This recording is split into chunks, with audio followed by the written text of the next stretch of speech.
Hello, my name is Brooklyn.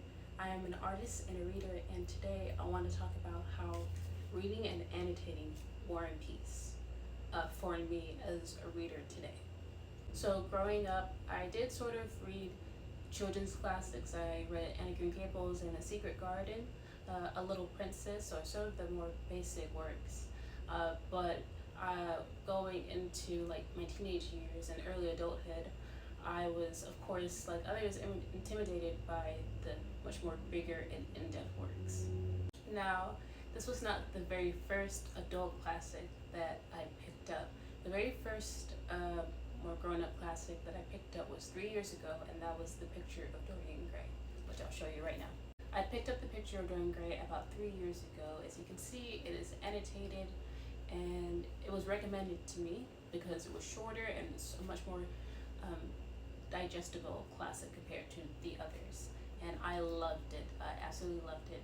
It was one of the first pieces of classic literature that grew my confidence and understanding and comprehending the multiple themes that can take place in it. It is such a engaging and thought-provoking story, and it just ignited something in me, and I was craving more. And so I wanted to start reading much more complicated classics, and so I decided to go with War and Peace. I would not recommend that if you are just starting out with bigger classics. I would probably recommend something like Jane Eyre or The Count of Monte Cristo, which are still big, but the themes and the concepts are not as complex as it is in War and Peace. But nonetheless, I attempted to read War and Peace. To be quite frank, upon my first read, I did not comprehend every single thing.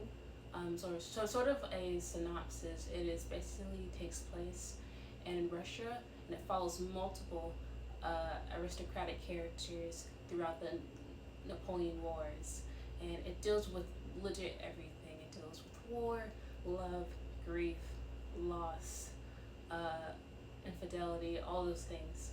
And so, because I had grown so much confidence in reading The Picture of Dorian Gray, I felt that I could tackle this, and I did. And the way it ignited my confidence in reading was absolutely insane. Not only is the writing just beautiful and engaging, but it just proved to me that I can follow along with any story, and that I can then recommend it to others in a effective way. So this is a part of me dividing the book into its parts and how I was annotating them. And it's just so much fun to annotate. And if you haven't done it before or you're looking to do it, I recommend, even if you don't understand every single theme, it just all falls into place in the end.